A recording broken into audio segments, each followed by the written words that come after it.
তাগুতি বিধান মানুষের হাতে 12টা বিধান আল্লাহ বিধান দিয়ে দেয় একটা, আমাদের উপর চাপিয়ে রাখে আরেকটা, ওই এরপর গিয়ে ওইটাই মানতে এমন ভাবে বাধ্য করা হয়, এর বাইরে গিয়ে কিছুই বলার থাকে না। হাজার উদাহরণ দেওয়া সম্ভব। আমার আল্লাহ মদকে হালাল করেছেন নাকি হারাম? আরে বলেন না, হালাল না হারাম? আমার আল্লাহ যদি মদকে হারাম করেন, বাংলাদেশে মদের বার থাকে কিভাবে? বাংলাদেশে মদের লাইসেন্স দেওয়া হয় কিভাবে? বাংলাদেশের এলিটরা, যাদের অনেক টাকা পয়সা আছে, ওই সমস্ত লোকেরা তারা প্রকাশ্যে ধানমন্ডি বলেন, বনানী বলেন, গুলশান বলেন, উন্নত জায়গায় গিয়ে তারা মদের বারে গিয়ে মদ খায় কিভাবে? আমার আল্লাহ বেশ্যাখানাকে হালাল করেছেন নাকি হারাম? আমার আল্লাহ যদি হারামে করে থাকেন, বাংলাদেশে লাইসেন্স নিয়ে এই জাতীয় পতিতরা বেশ্যাখানা চলে কিভাবে? এমনকি 2025-এ এসে এখন এই বেশ্যাদেরকে শ্রমিক হিসাবে স্বীকৃতি চায়। ইসলামী আইন থাকলে যাদেরকে সর্বোচ্চ শাস্তির আওতায় আনা হতো, ইসলামী আইন নাই, তাও তো এটাতে যে তারা সম্মানজনক জীবনে নাই, কে না বোঝে? আরে যেই বাংলাদেশে সবাই ভেবেছিল এখন অন্তত এমন দিন আসবে আর কাউকে পেটের ক্ষুধার জ্বালায় নিজের দেহ ব্যবসা করে খেতে হবে না, আর কাউকে ঋণ পরিশোধের জন্য, জীবনের কোন সংগ্রামের জন্য নিজের ইজ্জত বেঁচে চলতে হবে না। ওই বাংলাদেশেও দরকার তো ছিল এদের জন্য, যারা ইতিমধ্যে বেশ্যা হয়ে গেছে, পতিতা হয়ে গেছে, তাদের জন্য পারলে অন্য কোন কর্মসংস্থানের ব্যবস্থা করবে, সম্মানজনক জীবনের ব্যবস্থা করবে। কারণ তাদের জন্য যদি তুমি এতই দরদি হও, তাহলে যেখানে তারা সম্মানের সাথে বাঁচতে পারে, মাথা উঁচু করে থাকতে পারে, এমন কোন জিনিসের ফিকির করাই তো তোমার নৈতিকতার দাবি ছিল, কিন্তু সেটা তো করবেই না। উল্টা এখন এদেরকে শ্রমিক হিসেবে স্বীকৃতি চাচ্ছে। তো শ্রমিক যদি হয়, মালিকও তো থাকবে। শ্রমিক যদি হয়, তাহলে শ্রমিকদেরকে নিয়োগ কারা দেবে? তার মানে এটাকে কেন্দ্র করে আলাদা ইন্ডাস্ট্রি গড়ে উঠবে, আলাদা শাখা প্রশাখা গড়ে উঠবে, এখানে লক্ষ কোটি টাকা ইনভেস্ট করা হবে, তাদের নিয়মিত বেতন ভাতা থাকবে। আর তখন তো অন্য সেক্টরে লোকই পাবে না। কারণ এই যে গার্মেন্টসে যারা চাকরি করে, পুরো মাসে কয় টাকা পায়? 15,000, 20,000, 25,000। এক রাতেই যদি পাওয়া যায় 30,000, তাহলে সেখানে পুরো মাস কষ্ট করে মানুষ কেন পরিশ্রম করবে? তো যাদের দিকে আল্লাহর ভয় নাই, ওরা তো সবাই অন্য চাকরি বাকরি বাদ দিয়ে এই পথে ছুটবে। কারণ সহজেই যদি কোটিপতি হওয়া যায়, কষ্ট মানুষ কেনই বা করতে চাইবে? তো পুরো দেশটাই তো বরবাদ হবে, ধীরে ধীরে একটা জানোয়ার সমাজে পরিণত হবে। এটা যে সম্মানজনক পেশা না, এর সাক্ষী তো তারা নিজেরাই। যেমন ধরেন, আমি হুজুর মানুষ, আমি আমার বাচ্চারেও হুজুর বানানোর চেষ্টাই চালাচ্ছি। আমার বাচ্চারা সবগুলো মাদ্রাসায় পড়ছে। তো মাদ্রাসায় কেন পড়ে? ডাক্তার হওয়ার জন্য, ইঞ্জিনিয়ার হওয়ার জন্য, উকিল ব্যারিস্টার হওয়ার জন্য তো মাদ্রাসায় পড়ে না। তার মানে আমি আমার পেশা নিয়ে, আমার পরিচয় নিয়ে নিজেকে সম্মানিত বোধ করি, এবং আমার বাচ্চারাও এই পেশায় আসুক, এটাকেও আমি সম্মানের চোখে দেখি। একইভাবে অনেক ডাক্তার আছে, অনেক ইঞ্জিনিয়ার আছে, অনেক উকিল ব্যারিস্টার আছে, নিজের বাচ্চাকেও এই লাইনেই, মানে সে যে লাইনে আছে ওই লাইনেই আনার জন্য ছোটবেলা থেকে চেষ্টা চালাচ্ছে। নাই এমন কেন? যে ডাক্তার, তার চোখে ডাক্তারই একটা সম্মানজনক পেশা, যে ইঞ্জিনিয়ার, তার চোখে ইঞ্জিনিয়ারিং একটা সম্মানজনক পেশা। কিন্তু বাংলাদেশে এমন একটা বেশ্যাকে দেখানো সম্ভব, যেই বেশ্যা নিজের মেয়েটাকেও বেশ্যা ব্যক্তির পথে আনতে চায়, নিজের মেয়েটাকেও বেশ্যা বানাতে চায়। যদি এটা সম্মানজনক পেশা হতো, তাহলে নিজের মেয়ের ব্যাপারেও তার একই চিন্তা লালন করত। কিন্তু এমন বহু বেশ্যার সাক্ষাৎকার শুধু দেশীয় মিডিয়া না, আন্তর্জাতিক মিডিয়া পর্যন্ত এসেছে, যারা নিজের বাচ্চা কখনো ভুলেও এই পথে পা না বাড়াক এটাই চায়। কেউ নিজের বাচ্চার স্কুলে পড়ায়, এমন মহিলার সাক্ষাৎকারও আছে নিজের বাচ্চাকে মাদ্রাসায় পড়ায়। এই স্বপ্ন দেখে নিজের জীবন তো বরবাদ হয়েছে, অন্তত তার মেয়েটা বরবাদ না হোক, সালোর সন্ধান পাক, সে শান্তিপূর্ণ জীবন নিয়ে বাঁচক, পরকালেও সে মুক্তি পেয়ে যায়। যেই পেশায় তারা নিজেরাই সন্তুষ্ট না, ওই জিনিসকে পর্যন্ত এখন আলাদা স্বীকৃতি দিয়ে, স্বীকৃতি কওমি মাদ্রাসায় দিল কয়দিন আগে, এখনো পর্যন্ত এদের কর্মসংস্থান নিয়ে কোনো ফিকির নাই, কোনো ব্যবস্থা নাই, এমনকি পরিপূর্ণ মানও এখনো দিয়ে সারে নাই। তো দরকার ছিল কি নিয়ে চিন্তা করা, আর এই ধান্দাবাজ গুলো আসলে চিন্তা করে কি নিয়ে? বাংলাদেশে এখনো পর্যন্ত নারীরা শান্তিতে পর্দাও করতে পারে। এই মাঝে মাঝেই দেখবেন পত্রিকায় আসে, পরীক্ষার হলে ঢুকতে দেয় নাই, মেকআপ খুলতে বাধ্য করেছে। বিভিন্ন জায়গায় তারা, এমনকি রাস্তাঘাটে পর্যন্ত নারীরা নিরাপদ না। এখনো পর্যন্ত এমন কোনো দিন নাই, আমার মনে পড়ে না, যেদিন পত্রিকা খুলি কিন্তু ধর্ষণের খবর পাওয়া যায় না, প্রতিদিন। অথচ এই যে একটু আগে গজল গেল, আলহামদুলিল্লাহ, যে ইসলাম যদি আসে তাহলে এমন অবস্থা হবে যে একজন নারী অচেনা রোডে পর্যন্ত হেঁটে যাবে, কিন্তু এই ভয় লাগবে না কেউ তাকে নিয়ে কটূক্তি করবে। আল্লাহ রাসূলের হাদিস আছে যে একজন নারী হেরা থেকে শুরু করে অমুক এলাকায় চলে যাবে, তার দিলের মধ্যে আল্লাহ ছাড়া দ্বিতীয় কারো ভয় থাকবে না, একজন মানুষ তাকে নিয়ে কটূক্তি করবে এই আশঙ্কাই তার ভেতরে আসবে না। সাহাবীরা নিজে সেই দৃশ্য পরবর্তীতে দেখেছেন, বাস্তবেই সেটা সংঘটিত হয়েছে। যেই দেশে নারীদের ইজ্জতই স্বাধীন না, নিরাপদ না, এমনকি এখনো পর্যন্ত যে ধর্ষণগুলো হয়েছে এগুলোর বিচারও তো হয়।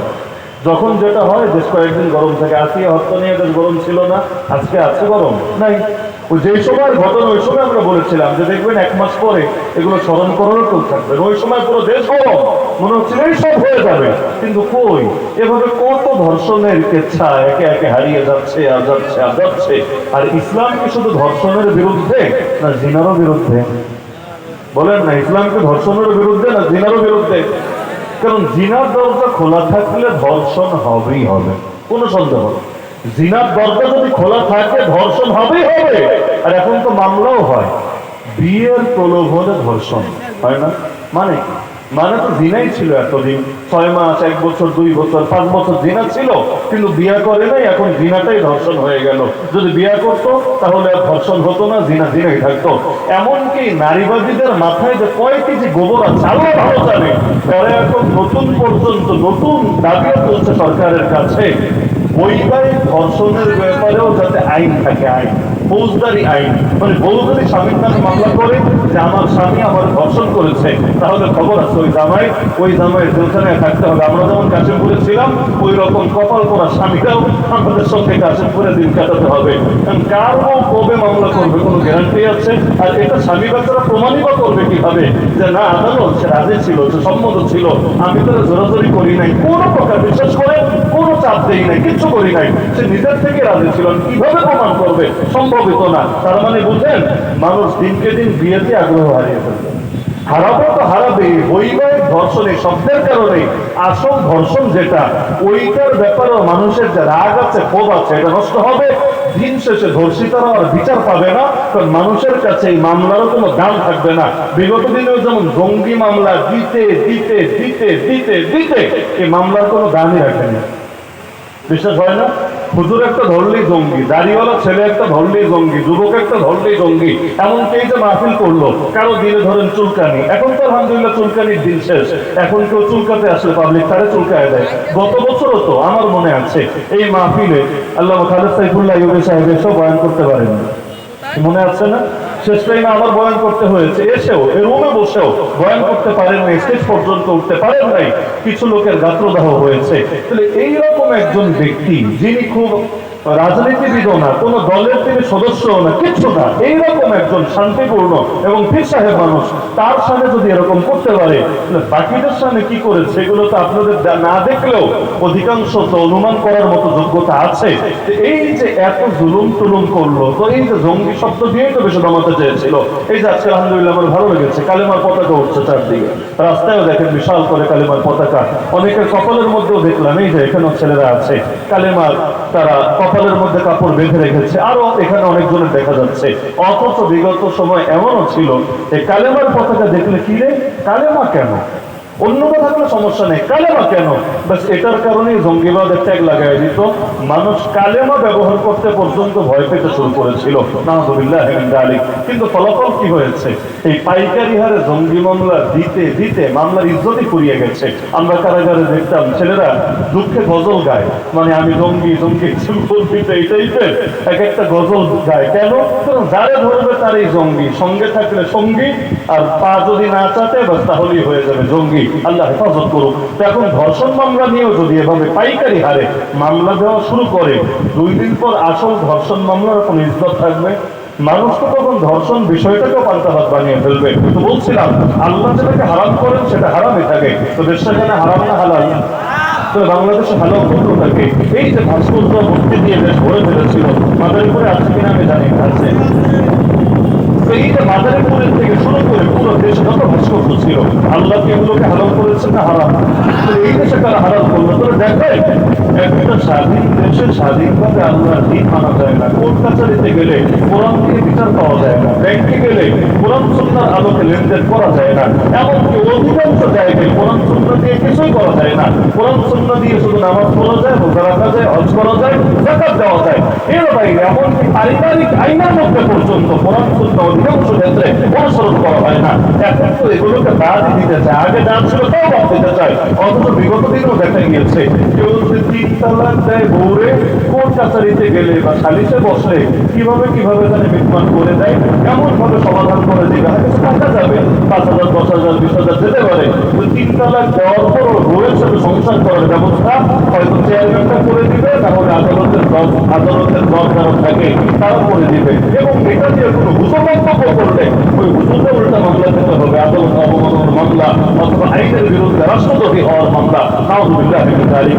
অথচ চারো ইমাম একমত, ইমাম আবু হানিফা, ইমাম শাফিঈ, ইমাম মালিক, ইমাম আহমদ বিন হাম্বল, আর 4 ইমাম যদি কোনো মাসালায় একমত হয়ে যায় সেটাকে সর্বসম্মত ইজমাই মাসালার পর্যায়ে গণ্য করা হয়। তারা 4 জন একমত, নিজের বউরে যদি কেউ 3 তালাক দেয়, এক মজলিসে বসেও 3 তালাক যদি দেয়, তাহলে তালাক 3টাই হয়ে যায়, স্ত্রী তার থেকে চিরতরে আলাদা হয়ে যায়।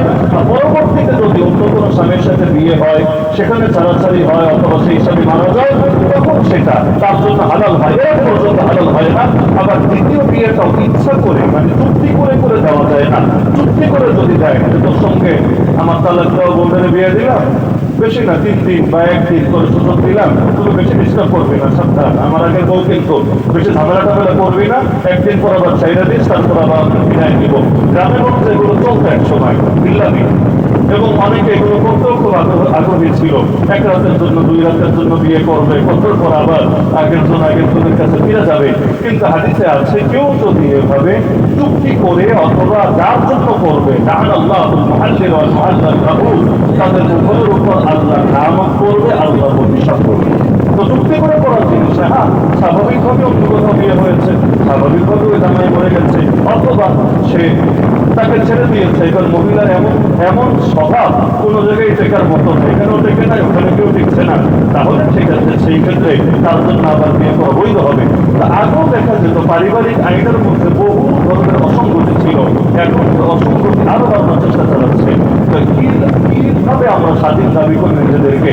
আল্লাহ জমিনে স্বাধীনভাবে যদি আল্লাহর পথে বলা নাই যায়, আল্লাহর পথে চলা নাই যায়, এমনকি আল্লাহর কালিমাটাই উড়ানো না যায়, তাহলে এর চাইতে বড় পরাধীনতা আল্লাহর বান্দার জন্য কি? আল্লাহর বান্দা তো আল্লাহর গোলামি করে বাঁচতে চায়, আল্লাহর গোলামি করে মরতে চায়। বিশ্বাস করেন, আল্লাহর কসম, আমরা আল্লাহর গোলামের ঘোষণা দিয়ে মরতে চাই। আমরা মরার সময় এটা বলে যেতে চাই, লা ইলাহা ইল্লাল্লাহ, এক আল্লাহ ছাড়া গোলামের উপযুক্ত, ইবাদতের উপযুক্ত, আনুগত্যের উপযুক্ত দ্বিতীয় কেউ নাই, মুহাম্মদুর রাসূলুল্লাহ। আল্লাহ রাসূল সাল্লাল্লাহু আলাইহি ওয়াসাল্লাম, মুহাম্মদ সাল্লাল্লাহু আলাইহি ওয়াসাল্লাম, তিনি আল্লাহ রাসূল। বাস এই ঘোষণা দিয়ে আমরা মরতে চাই। তো শুরুতেও আল্লাহর গোলামের ঘোষণা। যখন বাচ্চা জন্ম নেয়, ডাক্তারে আজান বাঙ্কারি ইকামত দেয় না, এর মধ্যে আল্লাহর গোলামের ঘোষণা থাকে না? আল্লাহু আকবার, একইভাবে আশহাদু আল্লা ইলাহা ইল্লাল্লাহ, সবই তো গোলামের ঘোষণা। তো শুরুতেও আল্লাহর গোলামের ঘোষণা, শেষেও আল্লাহর গোলামের ঘোষণা।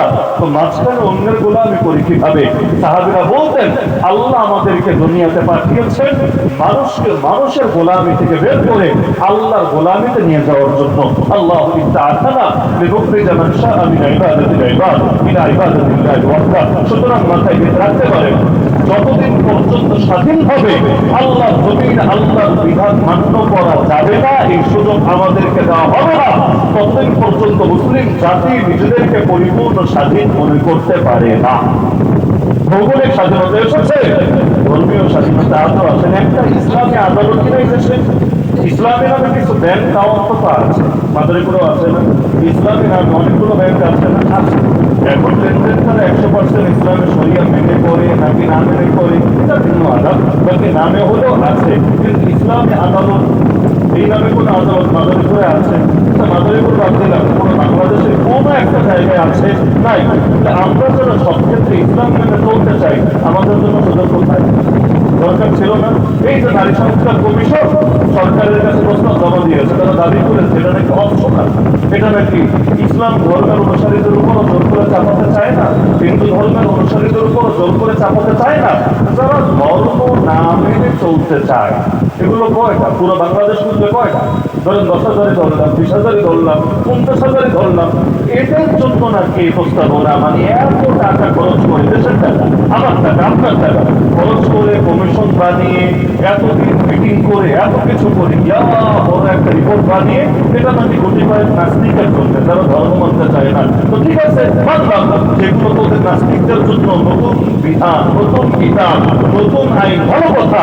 আমরা যারা ধর্ম মানি, আমাদের জন্য নিজস্ব আইন অনুসরণের সুযোগ নাই কেন? অন্তত পারিবারিক ক্ষেত্রে আমরা যাতে কোরআনের আলোকে বিচার পাই, হাদিসের আলোকে বিচার পাই, এমন কোর্ট, এমন সালিসি ব্যবস্থা কোনটাই এই দেশে নাই কেন? আর যদি নাই থাকে, তাহলে মুসলমান নিজেরা স্বাধীন ভাববে কিভাবে? দেখা তো যায় নাস্তিকদের চাইতেও কম অধিকার পাচ্ছে এই দেশের মুসলমানরা, এবং বাস্তবেও তাই। হিন্দুত্ববাদীরাও বিগত দিনগুলোতে যেই পরিমাণ স্বাধীনভাবে চলাফেরা করত, মাঝে মাঝে সন্দেহ হতো সংখ্যালঘু কি ওরা না আমরা। ভারতে গেলে সংখ্যালঘু দেখে মুসলমানদেরকে, কারণ মুসলমানরা দুর্বল থেকে সব জায়গায় প্রতিটা পদে পদে তারা শোষিত হয়, লাঞ্ছিত হয়, পীড়িত হয়, বঞ্চিত হয়। কিন্তু এই দেশের বিগত দিনে এমন আচরণ করা হয়েছে, মাঝে মাঝে সন্দেহ লাগতো, মনে হতো আমরাই মনে হয়, বিশেষ করে আমরা হুজুররা হলাম সবচেয়ে বড় সংখ্যালঘু। আর ওই হিন্দুত্ববাদীরা যারা আছে, চিন্ময় দাস থেকে শুরু করে এই ফিগার যারা আছে, ওরা হলো বাংলাদেশের সবচেয়ে সংখ্যাগুরু। এখনো পর্যন্ত নাস্তিক দেখেন, পুরো বাংলাদেশ বুঝলে নাস্তিক কত হবে? পুরো বাংলাদেশ, মাদারীপুর শহরে যত লোক আছে তার অর্ধেক হবে, বিশেষ হয় না? নাস্তিক সবচাইতে কম, এমনকি হিন্দুর চাইতেও কম, খ্রিস্টানের চাইতেও কম, বৌদ্ধর চাইতেও কম।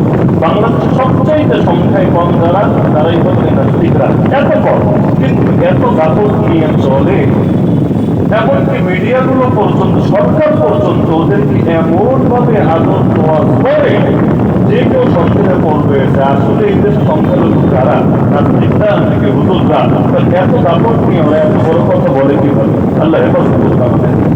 এইটা আমাদের ধর্মপ্রবৃত্তিতে আঘাত দিয়ে ওরা ঠিকই বড় বড় গলায় লেকচার মারে, অথচ নাস্তিকদের অনুভূতিতে আঘাত করে আপনি দেখেন কয়টা কথা বলতে পারেন।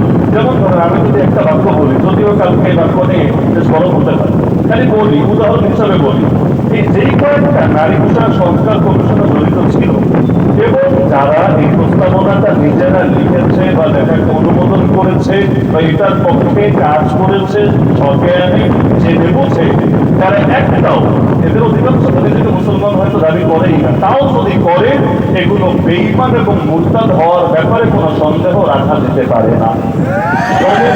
আমি দিলাম যে নারী বিষয় সংস্কার কমিশনে জেনে বুঝে যারা কাজ করেছে, এগুলো লিখেছে, এরা বেঈমান হয়ে গেছে, মুরতাদ হয়ে গেছে। যদি আগে মুসলমান দাবি করে আর কি, আর যদি থাকি না করে, তাহলে আর বের করার তো কোনো সুযোগই নেই। ধরেন এই বাক্যতে আমি বলি, যদি কোনোভাবে ওদের কানে পৌঁছায়, দেখবেন কালকে পুরো বাংলাদেশ গরম হয়ে গেছে। কি ব্যাপার?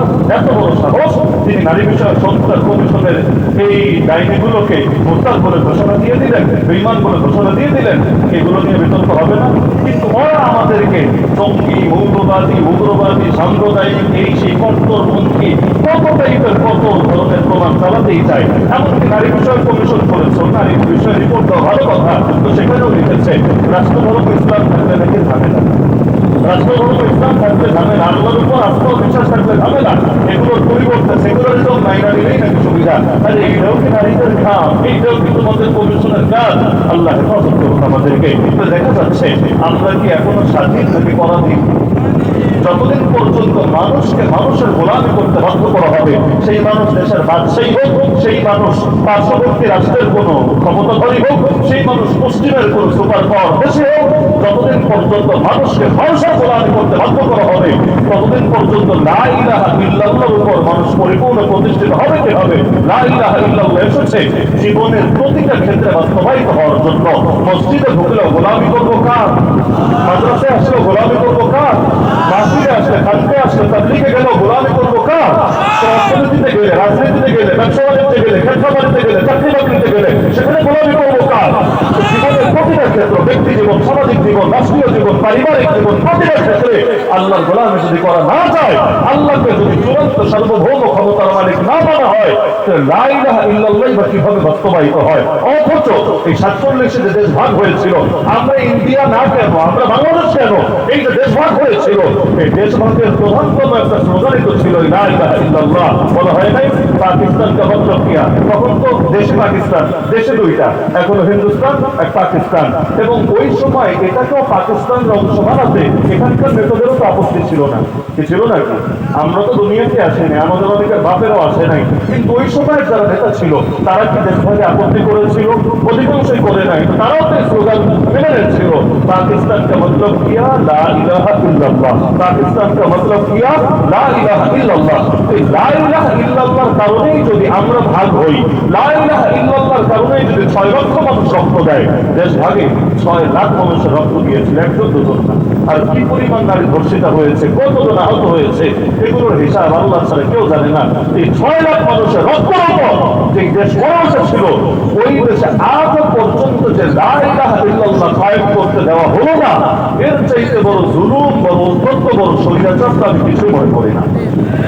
আর এই নেতা হাজারটা পরিবর্তন হলে কি হবে? নীতি যদি একই থাকে, নেতা 100টা পরিবর্তন হলেও কোনো লাভ নাই। নন্দন থাকলেও যা, ফেরাউন আসলেও তা, কি লাভ হবে? যতদিন পর্যন্ত আল্লাহর জমিনে আল্লাহর চূড়ান্ত ক্ষমতার মালিক না মানা হবে, কে আসলো আর কে গেল এটা বড় বিষয় না। এমনকি কে বাড়ি বানালো, কে রোড বানালো, কে এই বানালো, কে সেই বানালো, আরে রোড কি কিয়ামতের দিন আমার নাজাতের উসিলা হবে, নাকি কিয়ামতের দিনে সেতুগুলো আল্লাহর কাছে আমার পক্ষে সুপারিশ করবে? আরে যদি আল্লাহর জমিনে আল্লাহরই রাজি করতে না পারি, এই রাস্তা ঘাট, খাবার দাবার এগুলোর কোনো দাম থাকবে না। তখনই দুনিয়ার নিয়ামতগুলো উল্টো জাহান্নামে আরো বেশি মাইল খাওয়ার কারণ হয়ে যাবে। কিন্তু দুঃখের বিষয়, সেই 1757 থেকে 2025 অর্ধেক হয়ে চলছে প্রায়, এখনো পর্যন্ত সেই যে স্বাধীনতা হারিয়েছে আর সেই স্বাধীনতা ফিরে পাই নাই। মাঝখানে একবার এসেছিল, ওই যে বললাম সৈয়দ আহমদ শহীদ রহমতুল্লাহ হাত ধরে বিজয় যাত্রা শুরু করেছিলেন। এক মুফতি ফতোয়া দিয়েছিলেন, মুফতিদের ফতোয়া বড় দাম আছে, সেকুলাররা বোঝে না, নাস্তিকরা বোঝে না, কিন্তু বাস্তবে মুফতিদের ফতোয়ায় অনেক দাম আছে। এক একটা ফতোয়া মাঝে মাঝে এক একটা বিপ্লব ঘটায় যায়। আলহামদুলিল্লাহ, হুজুরদের শক্তি এমনি দেখা যায় না। আসলে হুজুরদের শক্তি এমনি দেখা যায় না। তাদের হাতে বোমাও নাই, তাদের হাতে অস্ত্রও নাই, তাদের হয়তো বড় কিছুই নাই, কিন্তু তাদের সাথে আল্লাহ সম্পর্ক আছে। আর কিছু থাক বা না থাক, ওইখান থেকে যদি ফয়সালা নেমে আসে, পৃথিবীর মানুষ সেটাকে কিভাবে ঠেকাতে পারে? এই দুর্বল, এই অসহায়, নিরীহ হুজুরদের পাওয়ার দেখেন না। আলহামদুলিল্লাহ, আফগানিস্তানের জমিনে এই হুজুরদের হাত ধরেই তো আবারও দিন প্রতিষ্ঠা হয়েছে। হুজুরদের হাত ধরে না, কোন মাদ্রাসার একজন হুজুর, কয়েকজন ছাত্র, বললাম কি একজন হুজুর তো অনেক বড় হুজুর না, যে শাইখুল হাদিস, মুফতি আজম, বড় মুহাদ্দিস, বড় বক্তা, কিচ্ছু না রে ভাই। ওই ছোট ছোট বাচ্চাদেরকে পড়ায়, ছোট একজন হুজুর, সাধারণ একজন হুজুর, কিন্তু তার দিলে একটা দরদ ছিল যে 9টা বছর যুদ্ধ করলাম সোভিয়েত ইউনিয়নের বিপক্ষে, রাশিয়া এবং অন্যান্য দেশের বিপক্ষে, তো এখন এতকাল পর যে স্বাধীনতা আসলো, এখন দেখা যাচ্ছে জুলুম তো কমে নেই, জুলুম আরো বেড়ে গেছে। তো যুদ্ধ করে যে স্বাধীন করে কি লাভ? জুলুম আরো বাড়ে, মানুষ পেরেশান হবে না? হবে, অবশ্যই হবে। তো এখন দেখা গেল যে এখন চাঁদাবাজি আরো বেড়ে গেল, বাংলাদেশেও বেড়েছে, সব জায়গায় বেড়েছে।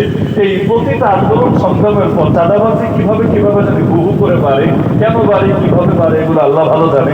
তো ওখানেও দেখা গেল চাঁদাবাজি প্রচুর বেড়ে গেল। যে এলাকায় যে কমান্ডার ছিল, নিজের এলাকার নিজের একটা জায়গার মতো বানিয়ে ওইখানে চাঁদাবাজি শুরু করলো। তো দেখা যেত এক রোড ধরেন মাদারীপুর থেকে ঢাকা যাবেন, মাঝখানে 5 কমান্ডারের এরিয়া পড়বে। এই কমান্ডারও চাঁদা দাও, ওরেও চাঁদা দাও, ওরেও চাঁদা দাও, ওরেও চাঁদা দাও, ওরেও চাঁদা দাও।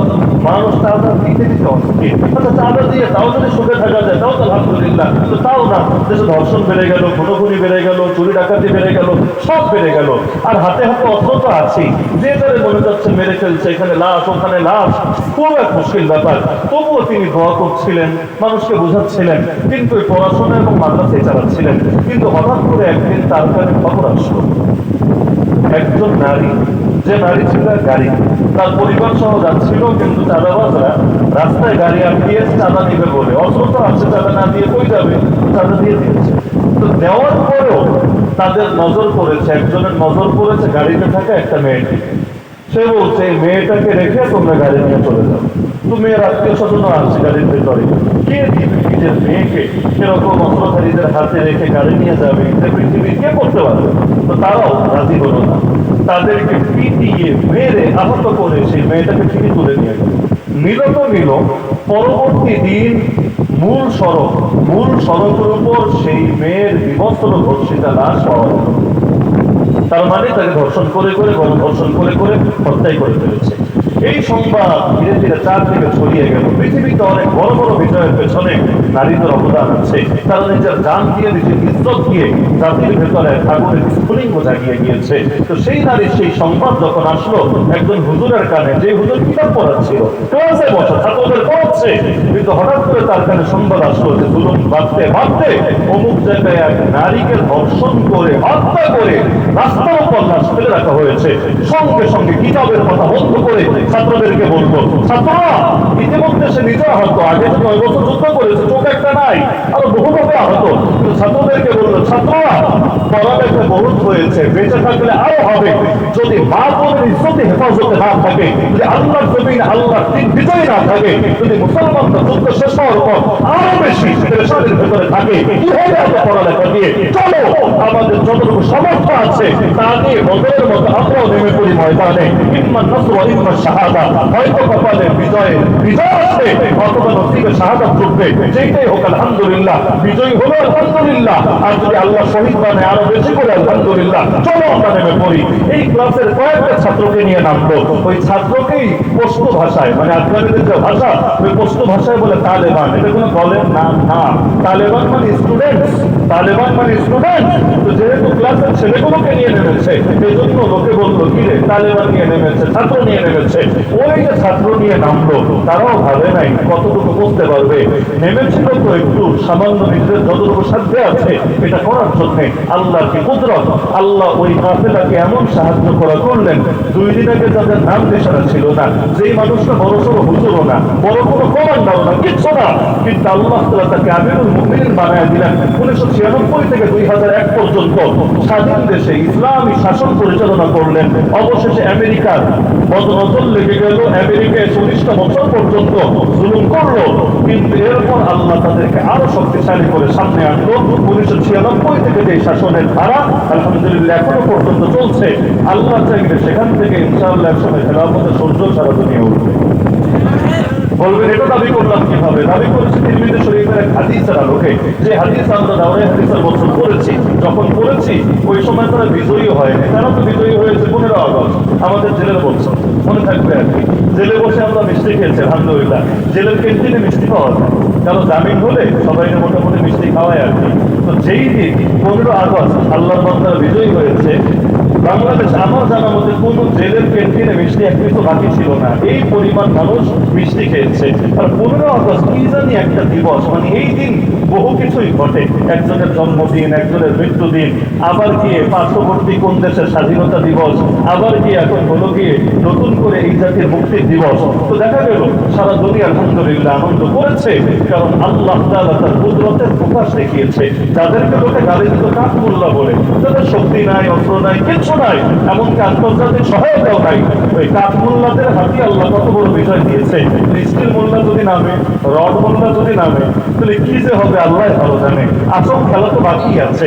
তাহলে ইমাম মাহদী আসবে, আল্লাহ নবী ঈসা আবারও আসবে। যখন আসবে কুফুরের নাম নিশানাও জমিন থেকে হারায়া যাবে।